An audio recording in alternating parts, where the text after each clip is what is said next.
I know a lot of people, but I a lot. Got me standing here when I just wanna leave the spot. Thinking about a whipping, man, I might just... Lenders and realtors, I'm gonna ask you to fight your instinctual, self-preserving nature today, and many will try, but few will succeed.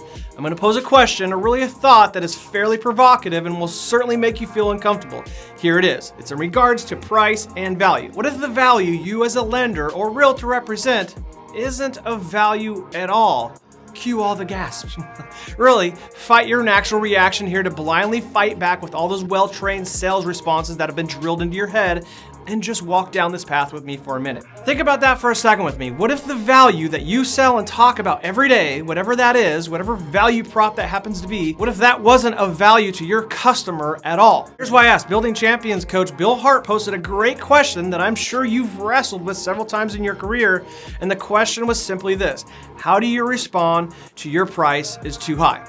200 comments later, we have a pretty good, well-rounded response to this question. And again, I'm sure you've discussed this with yourselves, your teams, and probably as a company, and I'm sure you can recite your answer right now. It's probably something similar to several responses that look like this: price is only ever an issue in the absence of value. Keep my first question in mind as I read these as well, okay guys? Local colleague Dan Keller responded, if the consumer is questioning my price, then I haven't done a good enough job presenting my value. Good response, Dan. Another good one stating, if you hear this question, you've already lost. Create value in advance and you will almost never hear a price objection. Good one, and one more before we move on. I would rather apologize for the price today than the lack of quality and your unhappiness forever. Clever, very clever. Now, there's several more great responses to Bill's question, and a few that are really, really good and contrarian, but that would send me down a different rabbit trail. If you don't follow Bill Hart, go find him and find this thread, some really good stuff on there. Now back to my question, because almost every response came back to providing value as a response to price. And that's good and an appropriate response, but what if the value that we are all referencing isn't really value at all? Now, let me play devil's advocate here to prove my point. I'm the consumer, and your value as a lender would say be on-time closing, access to all products with detailed explanation, tools to help guide you through the process, lender for life type thing. Okay, all great, and again, let me play devil's advocate here, don't kill me. You should close on time, that's your job. There's a thing called the internet, and I can read, so I have access to information. Tools to help guide me through the process are a must. Heck, I have an app that will track my $14 pizza. You better have something similar to track my $300,000 loan. And we aren't friends, Mr. Lender. We're merely doing business together, so I don't necessarily need a lender for life. God, I'm sorry, guys. I know that is harsh, but I'm just playing the other side to prove my point and get you thinking.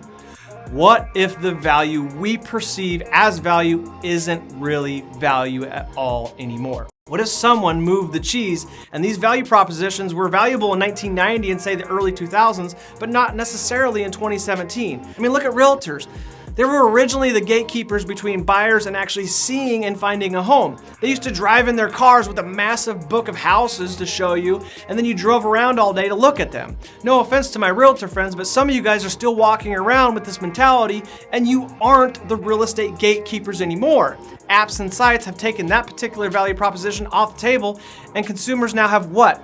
Direct access to information that you used to be the gatekeeper of. It's the same reason why travel agents aren't a thing anymore. They used to be the gatekeepers to flights, hotels, and activities, and now consumers have what? Direct access to that information.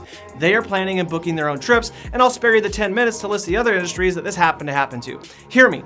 I'm not saying these aren't good responses or that realtors and lenders don't have value anymore. I'm merely posing the question: has the meaning of value shifted in regards to our respective businesses? Remember what I've said for years.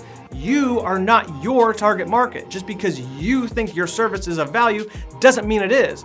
Consumers seem to agree with me as they continue to prove that value, as you and I see it, isn't a priority right now. Hence the headlines like this with LendingTree, which happens to not sell value. They are seeing their total loan requests up almost 50%, and we all know how the Quickens of the world are doing. The true meaning of value can and will shift. It has in many industries, and as clients gain direct access to information, it quickly changes the meaning of value. Again, your natural reaction will be digging your heels and respond in a self-preserving way. Please don't do that. Let yourself at least entertain what we brought to the table here today. Have we bought into our own hype and sell value when maybe it's not really a value anymore? At the very least, could we challenge ourselves and our teams to truly rethink our value? Could Could we shift or evolve it? Have we evolved with technology, or are we still acting like we're the only ones that have a giant real estate book in the backseat of our cars? And lenders, are we acting like we're the only ones that really know about state bond loans or ARMs, or are we the only lenders that can close on time? Don't buy into your own hype. Be bold enough to stare yourself in the mirror and rethink your value propositions. After all, it may not be a value really at all anymore. God, I'm sorry guys, I know that is in your face, but we have to do it, okay? I've had my chance to talk. Let her rip down below. Let us know your thoughts on this, and we'll see you guys next week. I know a lot of people, but I lie. Got me standing here when I just wanna leave the spot. Thinking about a whipping, man, I might just cut a drop. Just so they could